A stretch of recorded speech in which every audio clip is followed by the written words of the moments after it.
The low growl of my dog Rusty tore through the quiet evening like a siren cutting through fog. It wasn't just a sound, it was a warning, deep and raw, vibrating in the still air of my riverside cabin in Willow Creek, Tennessee. It was July 2024, and I'd only been back at the cabin for a couple of weeks, trying to soak in the peace of the broad river's gentle ripples. My hand froze on my coffee mug, the steam curling up into the dusk. Down by the edge of my property, just past the private property sign, stood Margaret, the head of the local homeowners association. Her eyes were locked on me, phone pressed to her ear, her voice sharp as a blade. "I'm telling you, 911, there's a vicious dog here. It's going to hurt someone," she snapped, stepping right over my property line like it was nothing. Rusty, my loyal lab mix, wasn't growling because he was mean. He was growling because Margaret didn't belong there. His stance was all protection head low, teeth just showing, tail rigid. She took another step forward, ignoring my shout to back off. Rusty surged just enough to make her stumble back, her face twisting in panic. "Get away from him," I yelled, rushing down the porch steps, my heart pounding. But Margaret didn't stop. She marched toward me like she was ready to win a war she'd already scripted. Rusty planted himself between us, his growl deepening, eyes tracking her every move. Her smug mask cracked, her eyes widened, her breath caught, and without even ending her call, she spun and bolted for her golf cart, fumbling to climb in. That was the moment I knew this wasn't just about my dog. Something bigger was brewing, and it had started 2 weeks earlier. I'd come to Willow Creek to escape, to settle into the cabin my parents built back in the 80s. It was my sanctuary, nestled among whispering pines with a wide porch overlooking the river's glassy surface. I'd inherited it after they passed, and it wasn't just a place, it was a piece of them. The cabin sat on a parcel older than the HOA, which meant their rules didn't touch me. But Margaret didn't care. The first time I met her, she'd stormed up to my gate with a clipboard, listing off violations. My mailbox wasn't approved, my deck chairs were too close to the water, and Rusty was an unregulated dog. "All pets must be leashed," she declared, like she was reading a verdict. "My land, my rules," I shot back. Her jaw tightened, and she muttered, "We'll see about that." From then on, her golf cart cruised by my cabin too often. Sometimes she'd stop, pretending to check her phone. Sometimes she'd linger just long enough to make Rusty bark. I tried to brush it off, I just wanted quiet. But then the whispers started. Neighbors I'd known for years gave me cold looks, some crossing the road when I walked Rusty. One morning, my neighbor Tom, an older guy with a slow drawl and eyes full of quiet wisdom, stopped by. "Watch out for Margaret," he said, leaning on my porch rail. "She doesn't like no. Last year, she hounded a family with fines until they sold. I think she's got her sights on you." That's when it hit me. This wasn't about Rusty or a mailbox. Margaret was playing a game, and she was used to winning.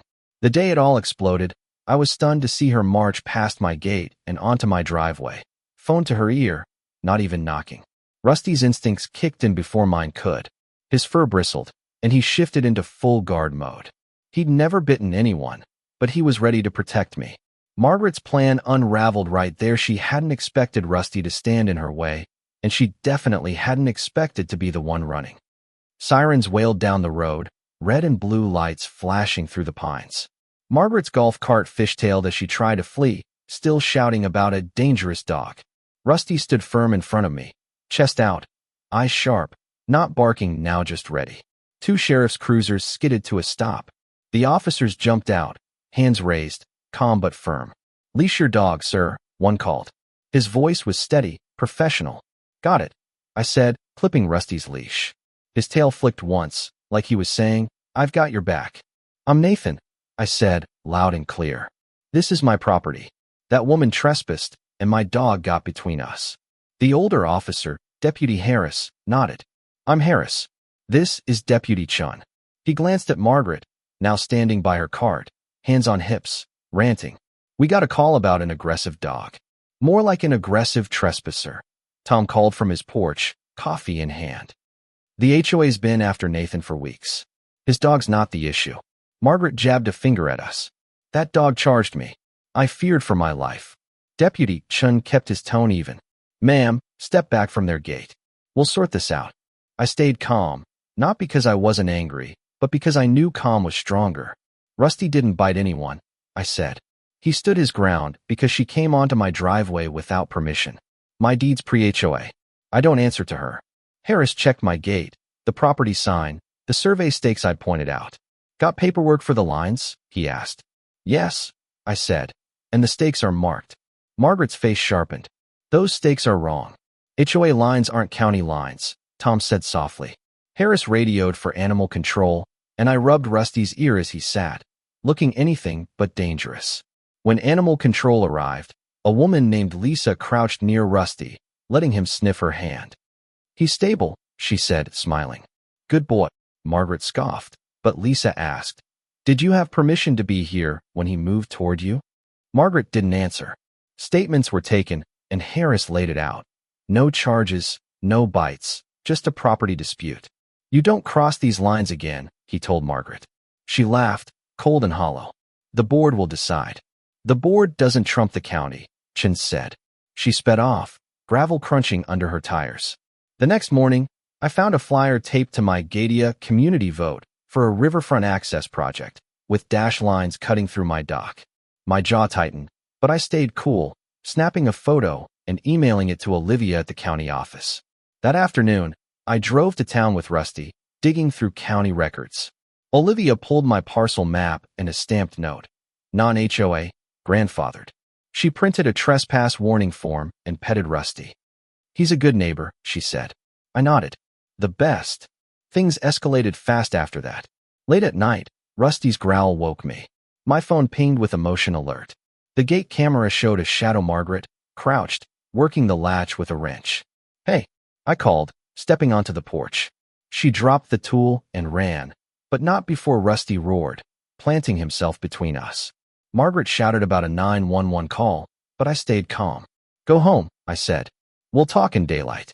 Then a white truck rolled up animal control, followed by an HOA-marked SUV. Victor, the HOA vice president, stepped out, smug. Multiple dangerous dog complaints, he said. We're ensuring safety. Lisa from animal control asked me to leash Rusty, and I did, his warmth steady against my leg. Victor pushed for a dangerous dog hearing, but Lisa cut him off. Perceived threat isn't enough. We need facts. My camera footage showed Margaret tampering, and Tom's video backed it up. Harris arrived, warning Victor and Margaret this was now a sheriff's matter. They left, but the air felt heavier. The next day, a boat idled too close to my dock, 2 men snapping photos with a survey camera. Stay 20 feet off, I called. They smirked but drifted back.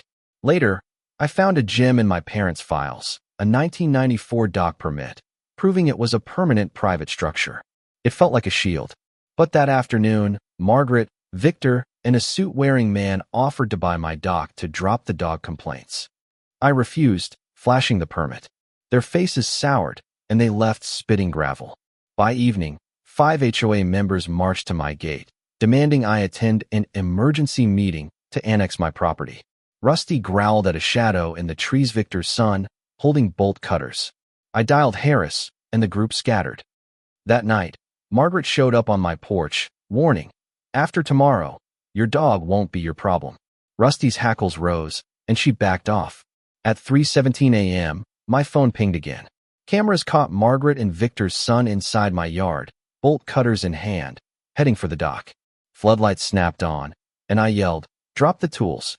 Harris arrived, cuffing them for trespass and attempted damage. Victor's son mumbled about his dad's orders, and Margaret hissed, you're making enemies. I didn't flinch. You made this personal. The HOA meeting was a showdown. Victor proposed annexation, but Harris stormed in with a sheriff's report footage, statements, my exemption. The crowd turned. The motion died. Victor and Margaret whispered furiously outside, their son glaring. The next day, I found dog haters spray painted on my mailbox. Then the dock's padlock vanished. Victor's son and another man tied a pontoon with lumber to my dock, claiming it for their project. Harris arrested them mid-act. That night, Rusty woke me to the crack of wood splitting. Margaret and Victor's son were prying up my dock's planks with crowbars. Floodlights blazed.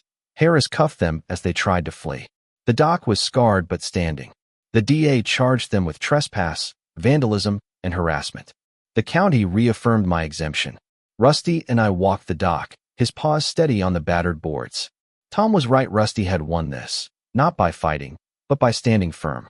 Protecting what's yours isn't always about fences or locks. Sometimes it's about staying calm, holding proof, and trusting the allies at your side are for. So what do you think?